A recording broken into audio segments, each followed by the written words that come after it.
Welcome to my group all 007। तो फिर मैं आज एक नया वीडियो के साथ शुरू करूँगा। आप लोग को थंबनेल देख के पता चल गया कि थंबनेल दिया डोंट डिपॉजिट कैश सर्वाइलेंस। हाँ, सही सुना है आप लोग, क्योंकि अभी हम लोग का मिनिस्ट्री ऑफ फाइनेंस ने नया नोटिफिकेशन जारी कर दिया था, वो भी 10 मई 2022।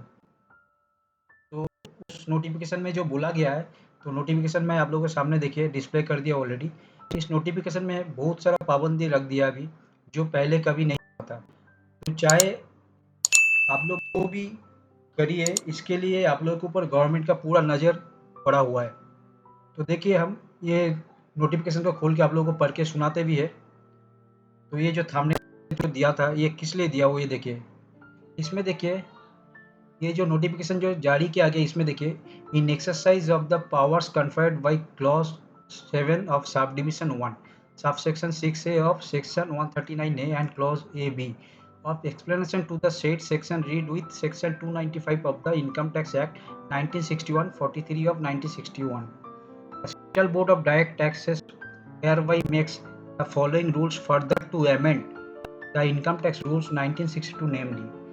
और ये जो नोटिफिकेशन जारी किया है, इसको short title of commencement this be called the income tax 15th amendment. तो ये 15th अमेंडमेंट ऑफ 10 मई 2022 में जो नया रूल्स जारी किया गया है, तो ये खतरनाक है। अब in the income tax rules 1962 in rule 114 in sub rule 3 after clause 6 the following clause shall be inserted namely. तो जो क्लॉज यहाँ पे दिया गया है, तो मेन क्लॉज में हम लोग आते हैं। तो इसको देखिए, यहाँ पे आफ्टर रूल 11(4)(b) मतलब 114(b) जो है,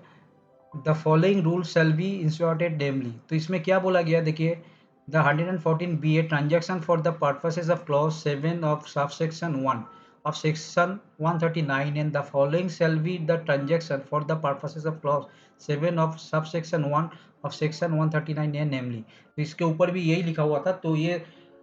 सेक्शन 139A और 114(b) इसमें क्या बोला गया, देखिए, कैश डिपॉजिट और deposit aggregating to 20 lakhs rupees or more in a financial year in one or more amount of a person with a banking company or a cooperative bank to which the Banking Regulation Act 1949 10 of 1949 applies, including any bank or banking institution referred to in section 51 of that act और ए post office. तो यहाँ पे इस rules में यही जारी किया गया कि आप एक फिनेंशियल इंदर के मतलब कोई भी एक फिनेंशियल ईयर है, उसके अंदर में आप अगर 20 लैक्स और मोर 20 लाख और उससे ज़्यादा ट्रांजैक्शन मतलब आप कैश डिपॉजिट करते हैं, चाहे कोई बैंक या कोऑपरेटिव बैंक या कोई बैंकिंग इंस्टीट्यूशन जिसमें है, मतलब वो इस रेगुलेशन के अंदर में जो आता है 10 ऑफ 149 मतलब 1949 का जो के अप्लाइज के अंदर आता है, तो उसी में आप लोग अगर पैसा जमा करते हैं, तो उसके लिए आपको क्या नोटिफिकेशन जारी किया गया है, इसमें लास्ट में वो दिया हुआ है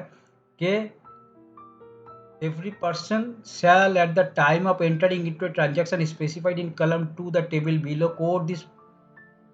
his permanent account number or other number as the case may be in documents pertaining to such transaction, and every person specified in column 3 of the said table who receives such documents shall ensure that the said number has been duly quoted as authenticated। तो इसमें एक चीज बोला गया है, जो आप 20 लाख या 20 लाख के ऊपर ट्रांजैक्शन करते हैं, तो वो भी आपको आपका pan number or Aadhaar number आपको उसमें डॉक्यूमेंटेशन में आपको मेंशन करना होगा। वो भी आपको अगर लग रहा है कि आपको 20 लाख का ट्रांजैक्शन होने वाला है, तो 20 लाख का ट्रांजैक्शन अगर मतलब पूरा हो जाएगा, तो उससे आपको एक हफ्ता पहले at least 7 days before you mention your pan number two that institution. यहाँ पे मतलब आप अगर कोई बैंकिंग ट्रांजैक्शन करते हैं, कोई भी बैंक या कोई भी पोस्ट ऑफिस, चाहे उसके साथ आप ट्रांजैक्शन करते हैं, आपको लग रहा है कि 20 लाख के ऊपर ट्रांजैक्शन जाने वाला है, तो उस 20 लाख का जो ट्रांजैक्शन पीरियड होगा, उससे कम से कम 7 दिन पहले आपको उसका पैन नंबर आपको वहाँ पे डॉक्यूमेंटेशन आपको जमा देना होगा। आपको इंस्ट्रक्शन दिया गया है, ये मिनिस्ट्री ऑफ फाइनेंस। तो ये देखिए, 20 लाख और 20 लाख के ऊपर ट्रांजैक्शन जब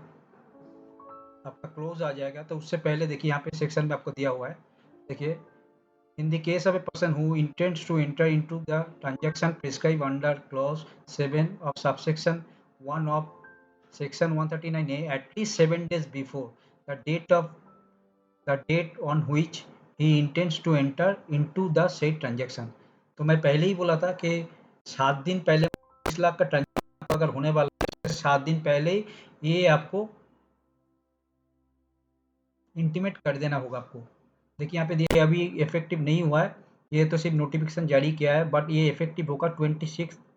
मई ऑफ 2022। ठीक है, उसके बाद हम लोग आते हैं cash withdrawal or withdrawal segregating of 20 lakh rupees or more in a financial year in one or more account of a person with a banking company or a cooperative bank to which the Banking Regulation Act 1949 10 of 1949 applies, including any bank or banking institution referred to in section 51 of that act और ए post office. तो जैसे हम deposit के लिए भी 20 लाख से ऊपर अगर होता है या 20 लाख होते हैं तो हम पैन नंबर वहाँ पे कोड करना पड़ेगा, मेंशन करना पड़ेगा। तो कैश विड्रॉल के टाइम में भी सेम क्लॉज रखा गया है, चाहे वो आप कोई भी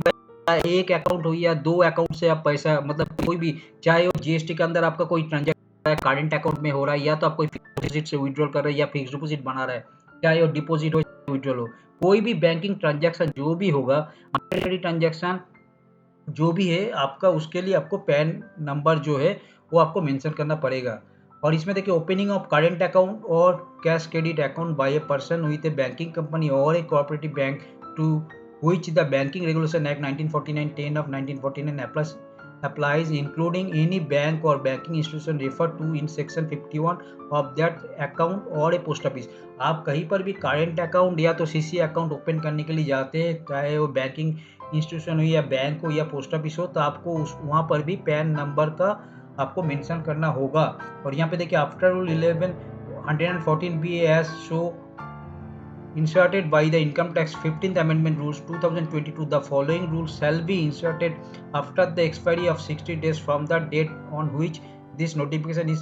published in the official gazette namely। तो इसमें देखिए अभी मैं जाता हूँ, इसमें देखिए कलम जो दिया हुआ इसमें क्या देखिए नेचर ऑफ ट्रांजेक्शन कौन कौन सा जो मैं अभी पढ़ के सुना हुआ। देखिए यहाँ पे सीरियल नंबर 1 में कैश डिपॉजिट और डिपॉजिट एग्रीगेटिंग